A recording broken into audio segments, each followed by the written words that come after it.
In 2014, I experienced something I still can't explain. Picture this: a lonely teenager, home alone on a weekend, with nothing but the glow of the computer screen illuminating the room. Yep, that was me. My parents were out for the night. And what was I doing? Just the usual teenage stuff, browsing the internet looking for anything that could hold my attention. You know, the harmless kind. But little did I know, things were about to take a turn for the terrifying. I was pretty much drained and bored of just watching stuff by myself like I did every weekend, and I was starting to wish I had someone to talk to. Unfortunately, I didn't have very many friends.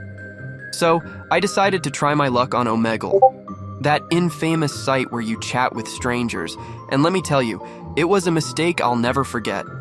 On Omegle, I was getting flooded by a bunch of creepy old men asking for my ASL.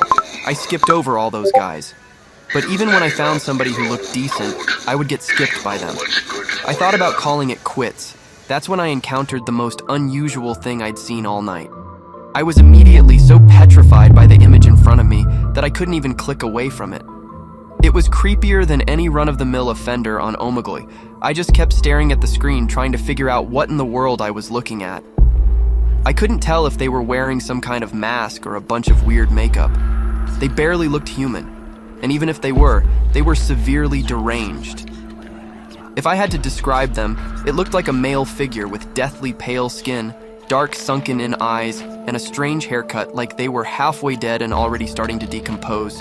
Then out of the blue, the noises it made. Oh God, the noises!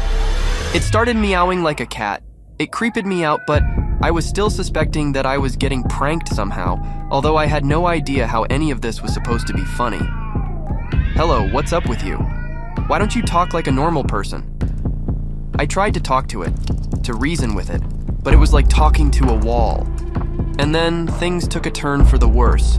The screen started glitching, and before I knew it, the Catman jumped on the desk, landing backward on all fours like it was about to start spider walking in front of the camera, like the possessed girl from The Exorcist. It happened so fast that I flinched and fell off my chair, but I continued to watch from the floor, completely awestruck. The Catman stared right into the camera, except his face was upside down now and he was still meowing too. And then, just when I thought it couldn't get any worse, the screen went black, the computer crashing in a flurry of static. I was left sitting there in the darkness, trying to process what had just happened. It was difficult to get any sleep after being so shaken up, but I did get there after calming down for a little while. The next morning, things almost seemed all right. I could still vividly remember the strangeness of the Catman, his annoying meowing and corpse-like appearance, but other than that, everything seemed normal. That was until I stood in front of the mirror and saw them, deep scratches like claw marks covering my body. Swipe up and subscribe to Unexplained for more chilling tales.